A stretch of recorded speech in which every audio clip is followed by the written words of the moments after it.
गांव के किनारे एक घना जंगल था जहां शाम होते ही अजीब सी खामोशी छा जाती थी। इसी जंगल में एक बंदर रहता था, लेकिन ये आम बंदर नहीं था। वो रोज गांव की एक लड़की को दूर से देखता जो कुएं से पानी भरते वक्त अक्सर जंगल की तरफ नजर डालती थी।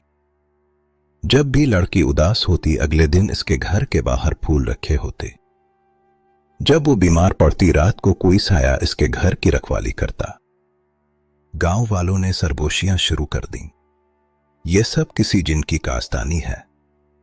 एक रात लड़की ने बंदर को देख लिया।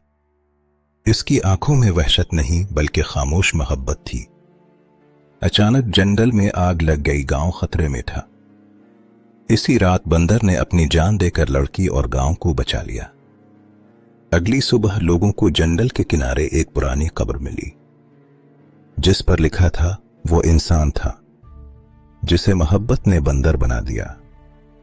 और तब सबको एहसास हुआ कि सच्ची मोहब्बत शक्ल नहीं देखती,